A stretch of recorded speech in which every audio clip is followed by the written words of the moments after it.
Welcome to Silicon Valley Nonprofits, a service of KMVT Community Media. I'm Bev Lenahan, your host.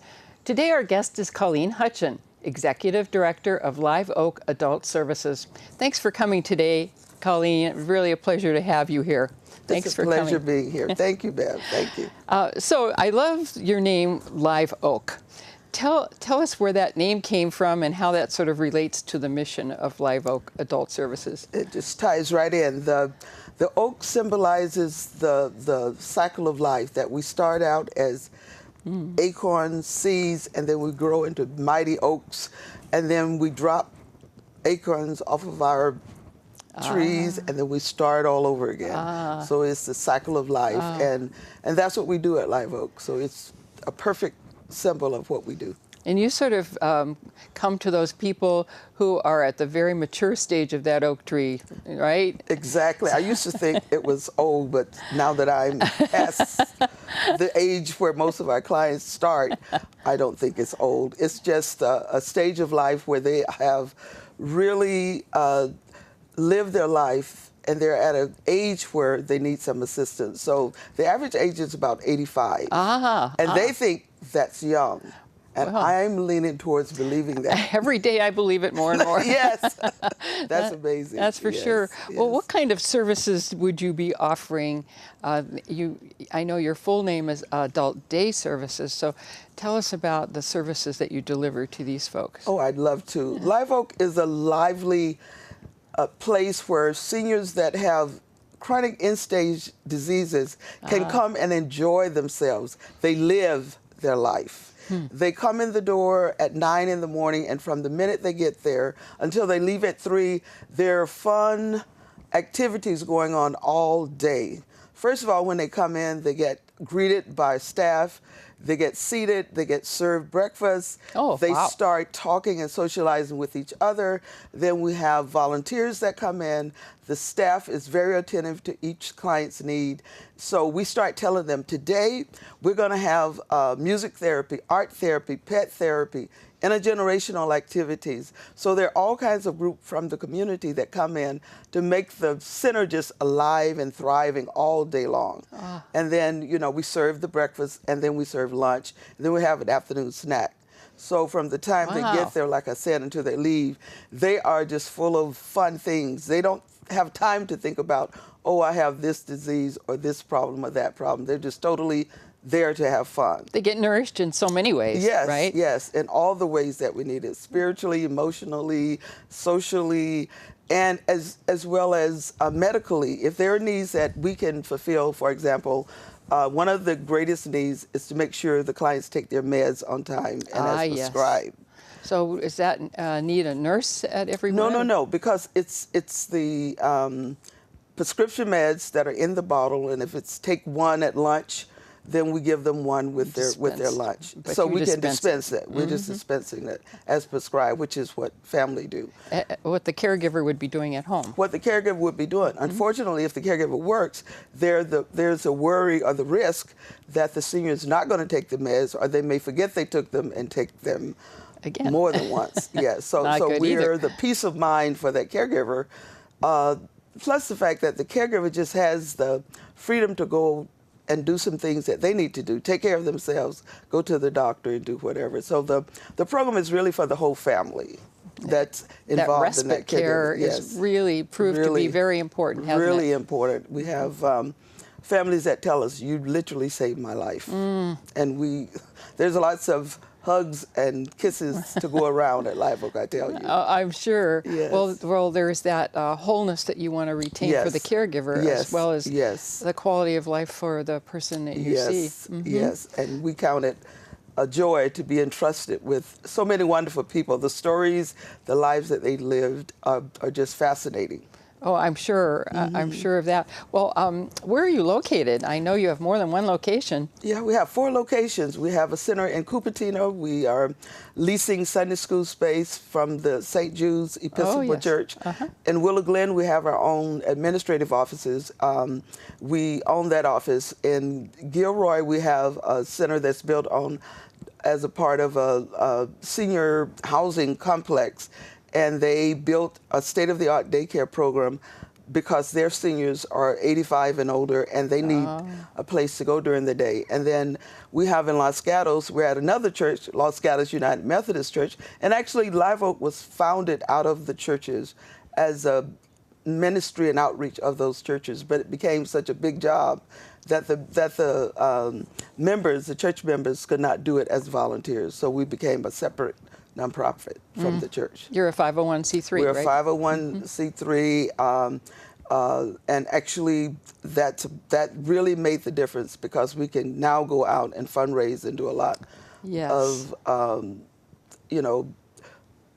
grant writing to get funds in to subsidize the program, because it's growing and the need is going to continue to grow. Oh, it's going to burst open here, right? Yes, so are you ready for that? We are not ready for that. Unfortunately, no, we are not ready for that, because unfortunately on the federal, the state, the local level, funding for seniors is just not a high priority. And the sad news is that population is going to quadruple. So nobody is really prepared for it. But we're trying. We're doing our best. We're doing our part. So it's really important to get the word out, not only to these seniors, but more to their children, to their adult children who need to be thinking about what's next for mom and dad. Yes, and that sandwich generation where they're still working, but they're at work worrying about what's mom or dad doing. Are they okay? Are they eating? Are they just depressed? Are they lonely?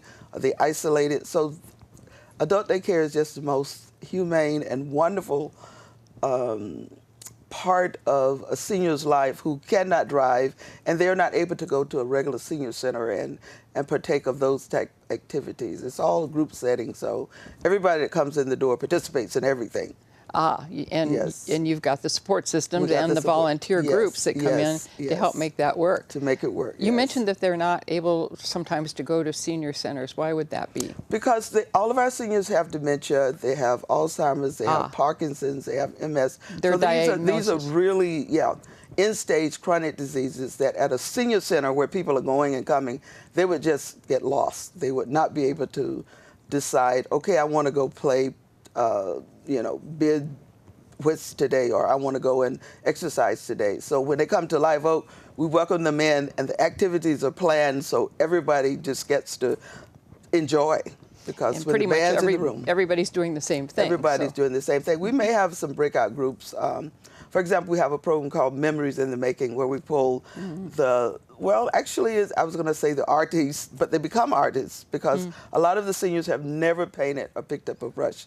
But when they go to that class, some of the paintings are just phenomenal. That's fabulous. And so it's a new gift. Hidden talents. Hidden talent. They didn't even know they had. And their families don't know, and they don't believe it. I said, yeah, she did that.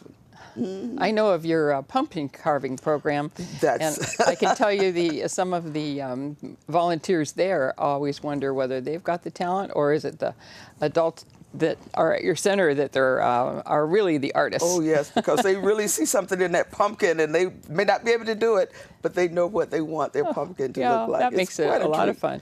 Well, tell us about one of your families where you've helped. I think their name's Larry and Alice. Tell us about Larry and Alice. That was just the most beautiful story. They were referred to us by Larry's doctor. Larry was a husband caring for his wife. They had just celebrated their 57th anniversary, and Alice ended up with a major stroke. At the time, Larry was working as an air traffic controller, and he was working in San Francisco, and they lived in Willow Glen. And so he was getting more and more concerned about leaving her home alone. Yes. And then one day he came home and found her in the yard. She had fallen, and she didn't know how she had fallen. She didn't know how long she had been there. So he called them that day and told them, I have to retire right now because my wife needs me. It brings tears to my eyes right now because he went to his doctor, and he felt like he was having a heart attack. He had chest pains, and the doctor said, yes, Larry. Anxiety. You're going to have a heart attack. You have to find a place for Alice so that she can be cared for, and you need to take care of yourself. And so what happened was he brought her there 5 days a week. Alice did all the cooking, and of course she was a stay-at-home prior mom. to that, right? Yes. So Larry had to learn how to cook, and he said that was that was a nightmare because he said he had never cooked. So part of the joy for Larry was that we provided the breakfast and the lunch and the afternoon snack. So in the morning when Larry dropped Alice off, he stuck around for breakfast, and she came 5 days a week. They really, really, really got the full benefit of the program because she loved all the attention, being around other people, making new friends, and she loved that Larry became a part of it because he really did hang out there and spend some time with the seniors as well. So it became a love story. He brought in the wedding pictures. He told the stories of many, many stories about their lives, and it was just a joy. And he was able to go back to work part-time. He did not go back full-time because he had to drop her off and pick her up, but he did go back to work. So I call that a real success story because that is what it was what he needed. It was what the doctor ordered for him and for Alice. So that's a win-win. That's a win-win all the way around. Yes. Well, how many folks would you have at any one time at actually one of your centers? Each of the 4 centers is licensed for 30 participants per day. We have some people like Alice that come 5 days a week. We have some people that come 2 days a week. So we have a schedule based on what the family needs and what the client can endure. Sometimes the caregiver may need 5 days, but if we really feel like the senior is just too tired or it wears them out to come 5 days, we will suggest 3 days maybe. But each center can have at least 30 clients there every day. Wow. And that's a full room. And the more people in the room, the more exciting, the more energy. Of course. And then you bring in the volunteer groups, and you've got a full room of stuff going on. Yes. That's for sure. Yes. I can see a few more of these in your future. I don't know. Well, actually, if there was funding, we would be opening. So that's centers. the next thing. Do your clients pay for this service? How does that work? It's a sliding scale because we're a nonprofit, because we get funding from the government grants and from foundations and corporations, and we do fundraising. We charge a sliding scale. So we charge on a sliding scale. So the scale is $17 per day. I imagine they get all of this, everything included, for $17 a day. And it's truly based on what the family feel they can afford to pay, all the way up to $70 a day. And we